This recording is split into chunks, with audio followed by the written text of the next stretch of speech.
E a carta 12 é uma situação que ainda está falando sobre as amizades novas, mas aí é como se o diabo mestre estivesse tentando convencer a pessoa a permanecer naquela amizade sem perceber o que está acontecendo. Porque é o seguinte, o que eu entendi é que o diabo, ele quer que a gente pense que as escolhas que fizemos com relação a essas amizades e o que essas amizades estão levando a gente a fazer, as escolhas que fizemos, influenciados por ele, que nos tem afastado de Deus, são insignificantes e são facilmente, eu posso dizer, retornáveis. Você pode mudar suas escolhas a qualquer momento e elas não são tão importantes assim. Ele quer que a gente não perceba o que está acontecendo e que, assim, nesse ritmo, fazendo essas coisas desse jeito, devagarzinho a gente vai se garantindo lá embaixo. É que, mesmo na igreja, a gente se engana achando que a nossa vida espiritual é a mesma, só que mudando os nossos hábitos. Tipo como se fosse um pecado implícito. Tipo, você faz a mesma coisa na igreja, você faz uma coisa na igreja e quando você não tá nela, você começa a fazer coisas que você não faria na igreja, por exemplo, né? E que com o tempo, como são assim, pecados implícitos que você não percebe que está acontecendo, não gera arrependimento, porque eu não vou conseguir me arrepender de uma coisa que eu não percebo que está errado, tá ligado? Aí isso é o que o diabo quer que aconteça, que eu me comporte de uma forma que eu não me comportaria dentro da igreja, me comportando lá fora, sem perceber que é pecado, e sem perceber que é pecado eu não vou me arrepender. Aí logo isso vai garantindo que eu não seja salvo. Quando eu li essa parte que ele fala principalmente assim, que ele ficava feliz pelo fato do paciente, do seu discípulo diabinho lá, tá indo para a igreja, né? Tipo assim, ele tava feliz porque o cara tava indo para a igreja se reunir com as pessoas ou comungar, né? Como ele citou exemplo. E aí ele entra nesse aspecto de dizer assim, porque o fato dele estar na igreja, mas não perceber, né, o seu erro, ou digamos assim, a sua hipocrisia, de certa forma, faz com que ele justamente não se arrependa. Só que ele não percebe que, é tipo assim, ele tá morto, mas ele não percebeu, tá ligado? Ele já morreu, ele tipo assim, ele não tem mais vida. O que ele tá fazendo é o fato dele ir pra igreja comungar, entre aspas, com as pessoas, ou se reunir, é no máximo é só um evento. Uma liturgia, tipo, uma liturgia não, um ritual. É algo muito raro. Algo que foi criado na vida dele, eu acho assim, automaticamente. É uma rotina. Tipo, algo automático. É automático. Tipo, virou uma rotina que pra ele tanto faz. Só que, tipo assim, ele não percebeu que ele já morreu. Que ele não tem mais vida nele. É tanto que o diabo usa na carta a expressão de que a pessoa não percebeu o quanto ele está distante dos seus primeiros meses de cristão, né? E aí, óbvio, deve ser uma clara referência à questão daquele amor, né? Não no sentido de sensações, mas de buscar a Deus. Você acabou de conhecer a Deus, você quer saber o máximo possível sobre ele. Você quer buscá-lo, você quer saber o que ele quer para você quer saber as direções que ele tem para sua vida e tal. E aí você tá tão distante, você tá tão morto, você tá tão desconectado que você simplesmente não percebe isso. E você continua vivendo a sua vida achando que tá, tipo assim, é o ramo que já foi cortado da videira há muito tempo, mas que continua achando que tá crescendo e tá gerando fruto, mas não tá na vida. Você tá morrendo. Você já morreu, já foi. E isso é algo que a gente acaba vendo muito, né? Nas igrejas, de maneira geral. Tipo, a gente acaba vendo muitas pessoas que elas já se afastaram, elas já se distanciaram.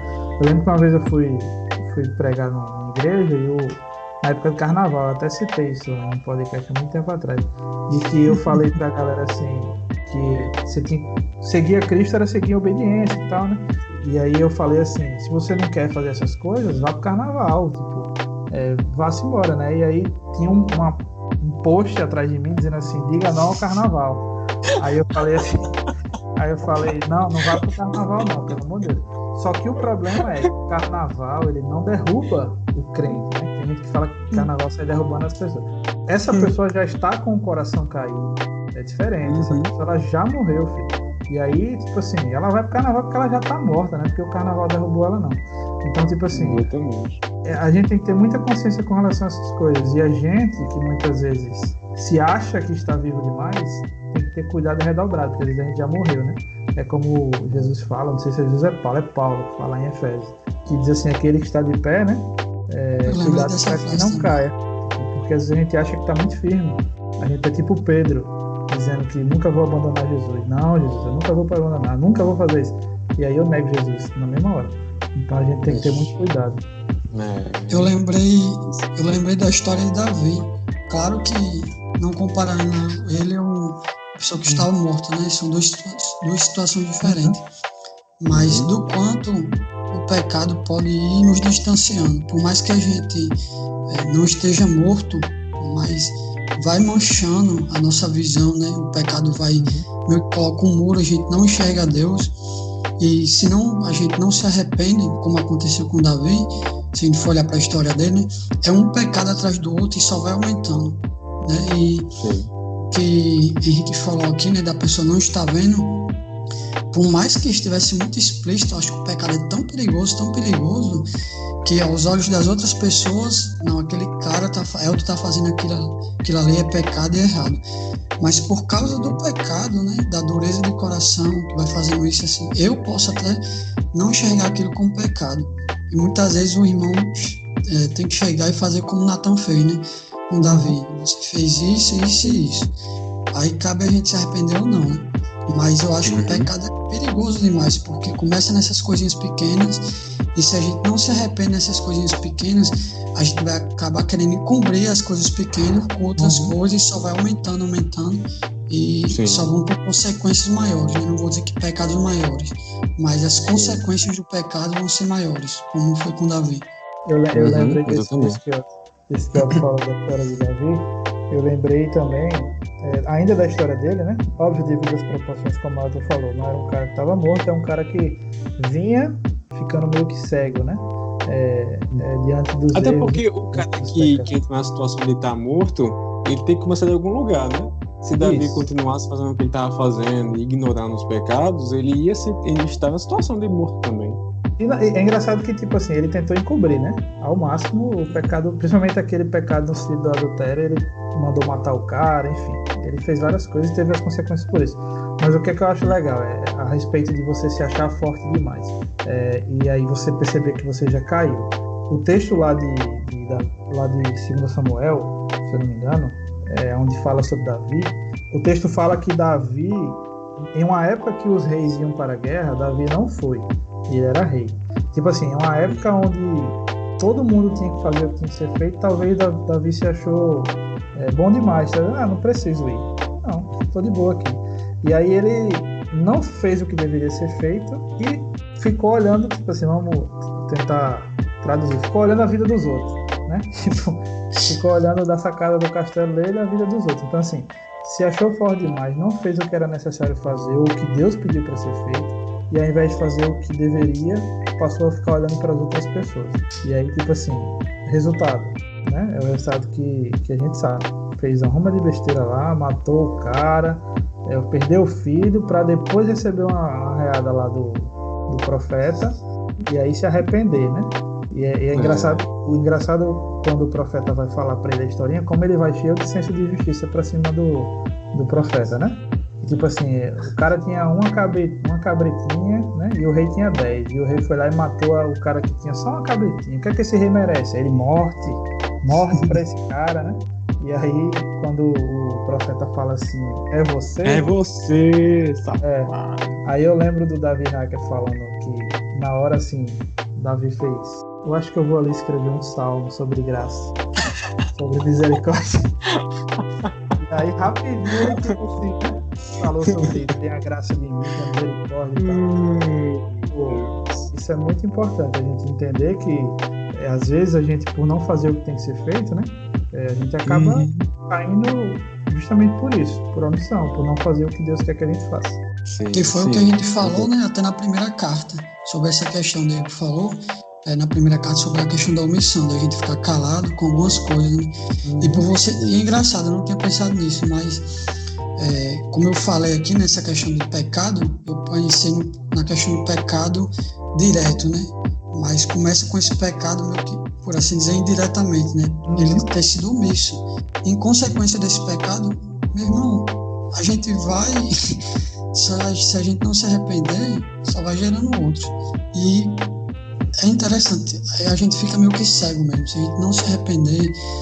Eu vou dar um exemplo aqui, hoje, um cara foi top aqui no Brasil, Caio Fábio. O cara foi top, meu amigo, top mesmo. E hoje, olha o cara, cheio de soberba, teologia meia louca. Agora, por quê? Você acha que por quê? Pecado, meu amigo, não tenha dúvida disso, o pecado deixa a gente cego. Deixa a gente cego mesmo. Aquele cara que escreveu Eu Disse Adeus ao Namoro, cara com a teologia correta, tudo direitinho. O que foi que aconteceu com ele? Não sei se vocês souberam, mas ele se desviou. Não está mais. Se desviou. Pecado faz isso com a gente. É algo, se a gente não se arrepender, é algo muito perigoso mesmo. Então, se a gente não se arrepender, a gente começa a achar aquilo que agrada, aquilo que desagrada a Deus, a gente começa a achar que não é tão assim, e como ele vai só se afundando como aconteceu com Davi. A gente não tem melhor exemplo que Davi e outros homens de Deus, né, que Deus usou e foram muito bons. E com aqui. o tempo... Tipo, o que eu acho que o pecado de Davi, não que Davi tenha tido só isso, mas nesse aspecto dele não ter ido para a guerra, eu associo isso à soberba, sabe? No sentido de assim, ele já estava num nível talvez de tipo assim, de se achar tão poderoso que ele não precisava mais fazer isso. Isso se encaixa no que Elton falou a respeito do Caio Fábio, que talvez é um cara, assim, hoje eu escuto algumas coisas que ele fala com uma soberba tão grande das coisas que ele sabe, que tipo assim, o cara já não percebeu que já foi. Isso. E isso, né, assim, o poder corrompe, né? E aí entra numa coisa interessante que Elton falou a respeito de Davi, a respeito da omissão. Imagina se Natan fala assim: não vou falar com Davi, porque eu quero manter a paz, né? Eu não vou. Olha talvez, só, né? Talvez Davi nunca tenha se arrependido, eu não sei, né? Aí eu não sei. Tipo assim, é uma dedução. Mas isso mostra o quanto nós devemos revelar, né, trazer luz aos fatos diante de algumas coisas que são erradas, porque tipo, mesmo talvez que a vá pessoa bater de frente. Isso, porque talvez a pessoa nunca se arrependa e porque ela nunca vai associar o que ela está fazendo errado. E é óbvio que eu não estou falando para você simplesmente chegar para uma pessoa que está errando e tipo assim, né, dar um murro. Não sei, estou botando o exemplo mais esdrúxulo possível. Mas, tipo assim, eu acredito que existe uma verdade que é pregada em amor, né? Não de passar a mão na cabeça, mas a verdade em amor.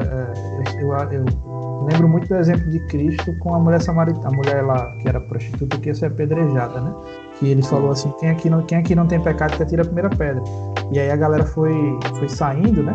E aí Jesus, ele exorta a mulher, mas com amor, tipo assim, ó, vá, mas não peque mais, mas tipo assim, eu não tô lhe condenando, agora o que você tá fazendo é errado, vá e não faça mais isso. Então, tipo, eu acho que às vezes a gente também tem pessoas que, por serem, às vezes, eu não diria duro, eu cito o exemplo de 1 Pedro 3, que ele fala que a gente tem que explicar a razão da nossa fé com paciência, né, com moderação, não simplesmente com grosseria ou com ativismo ou com aquela coisa que às vezes parece que muito mais mata do que traz a vida, né? E Davi, Natan, o que exortou Davi, ele citou uma história, né? E ele fez o próprio Davi reconhecer o erro. Então, tipo assim, eu acho que a gente tem que se colocar nesse ponto de assim, falar a verdade para as pessoas. Sim, nunca negociar isso. Citando a frase de Martinho Lutero: a paz, se possível, a verdade a qualquer preço. Mas eu tenho que fazer isso da maneira correta também, né? Fazer isso com a expressão correta. Sim, sim. Aí a carta continua, né? Porque o diabo, ele fala sobre essas coisas que o cara vai fazendo, não vai se arrependendo porque não está percebendo que são hábitos que vão levar ele para distante de Deus, e vai ficando somente uma sensaçãozinha de que a pessoa não está indo tão bem, tipo, não tá errando no dia a dia, tá ligado? Eu não deveria fazer isso aqui. Eu tô um pouquinho exagerado nessa outra coisa aqui que não agrada a Deus. Mas eu vou melhorar. Mas enquanto isso, vai fazendo, né? E essa sensação incômoda, o diabo ele manipula para que a gente comece a evitar Deus. E ele vai dizendo por quê, né? Porque a gente tá fazendo algo que não é do agrado da vontade de Deus, né? Então, se a gente voltar nossos olhos para ele, a gente vai ser cobrado. Ou a gente vai se cobrar.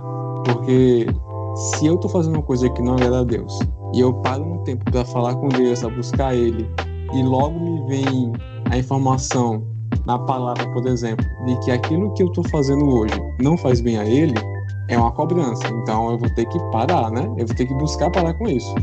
É um enfrentamento, né? Aí é como ele vai falando, pois a gente tá indo contra o que Deus tem nos ensinado. Aí desse jeito, a gente vai se afastando cada vez mais de Deus para não ter que remexer no que tá quieto.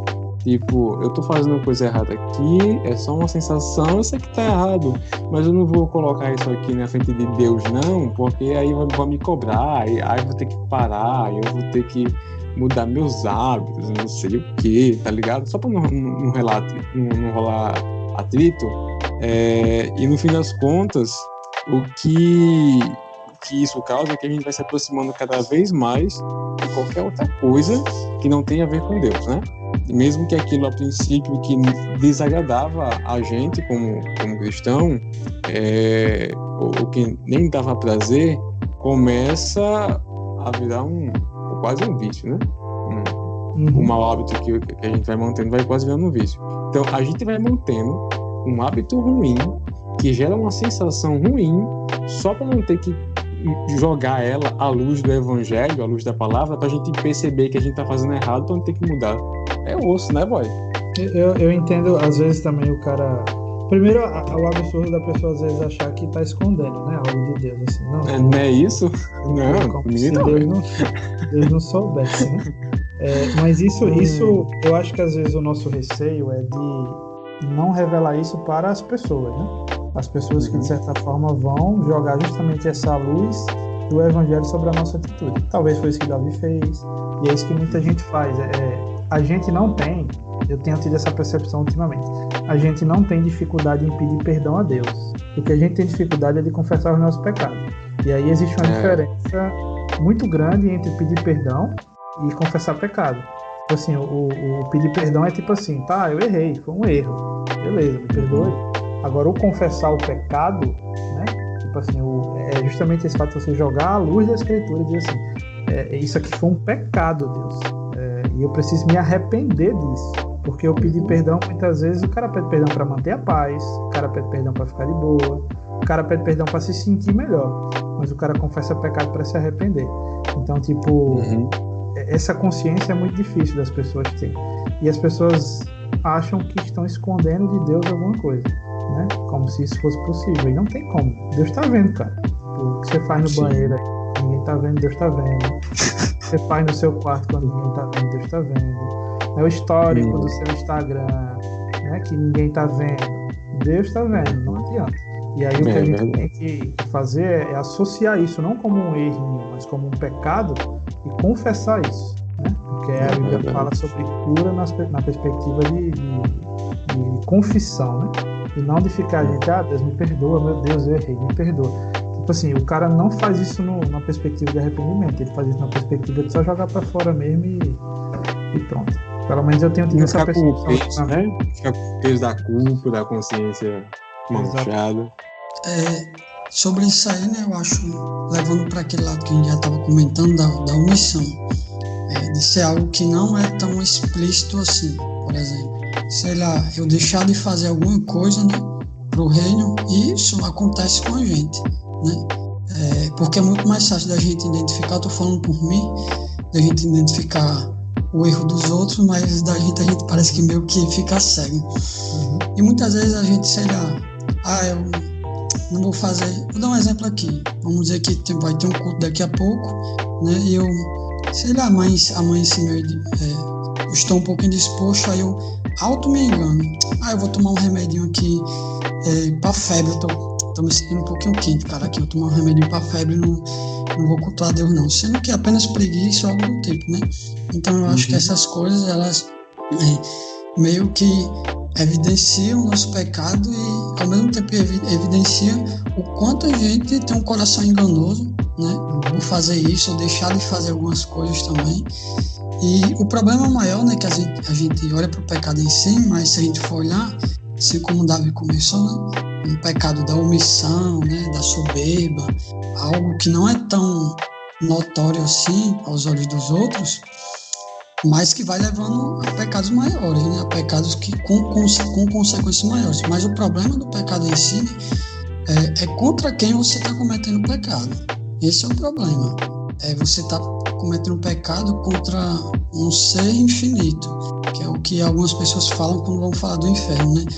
Logo, se você cometer um pecado contra o ser infinito, você merece um castigo infinito. Então, acho que o problema é porque se a gente fosse contabilizar a quantidade de pecado, alguém tinha que sofrer mais do que a outra pessoa. Só que o problema é contra quem você cometeu o pecado, né? Contra aquela pessoa que era totalmente digna, louvável e tudo mais, né? Que é Deus. Então, acho que o problema está aí, né? A gente enxergar até essas coisas que não são tão perceptíveis assim e lembrar que eu estou pecando contra Deus, né? Esse eu acho que é o principal. E não focar muito naquilo que eu estou fazendo, mas contra quem eu estou fazendo.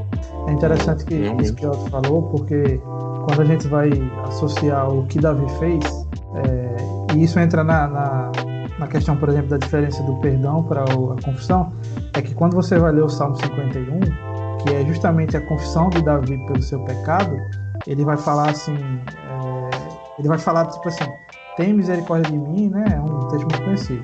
Por tua compaixão e tudo mais, lava-me, purifica-me do meu pecado. E ele fala assim, contra ti, só contra ti eu pequei e fiz o que tu reprova, né? De modo que é justa a tua sentença e você tem razão em me condenar.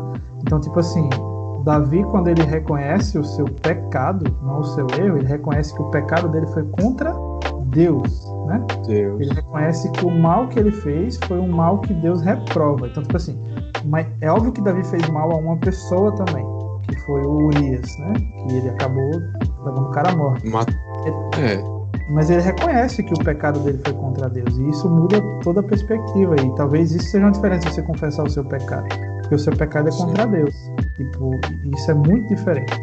Isso muda talvez todo o contexto de arrependimento, né? Que vem a seguir pela confissão do seu pecado.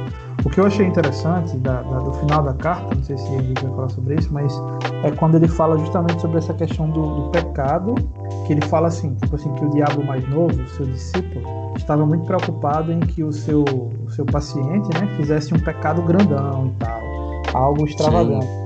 E ele fala assim, lembre-se, e isso eu achei muito interessante, não importa o tamanho do pecado, o que o diabo quer, na realidade, é simplesmente afastar o homem de Deus. Então, assim, seja por um pecado que a gente considere grande, ou seja por detalhes, se vai afastar de Deus, para o diabo isso é o que basta.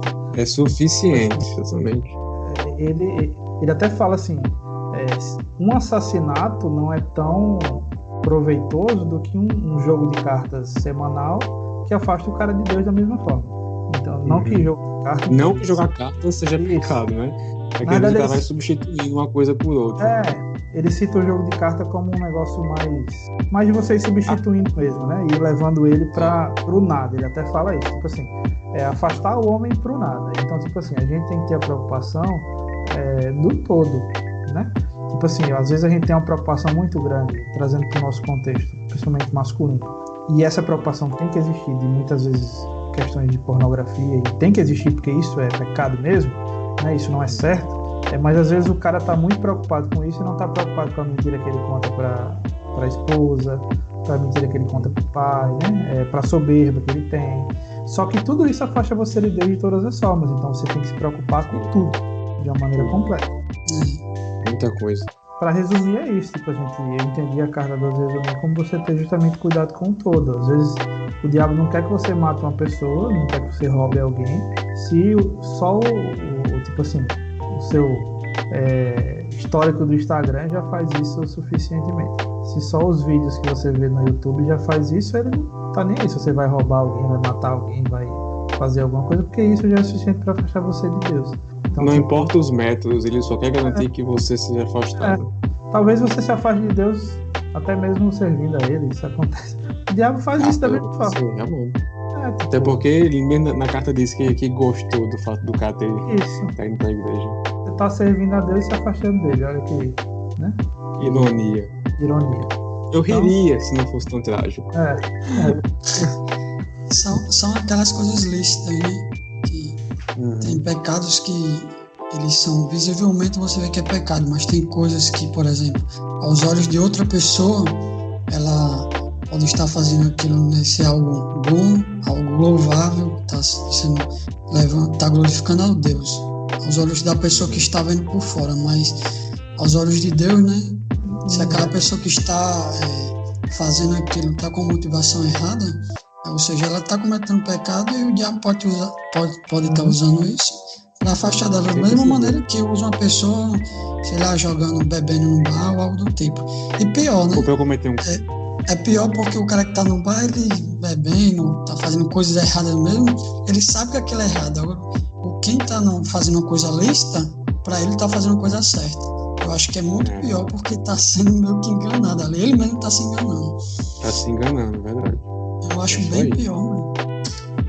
Verdade. Mas é isso. É a lição, né? Amém. Jogando tudo pra fora, a verdade apressa minha hora. Vem, revela a vida que é nova, abre os meus olhos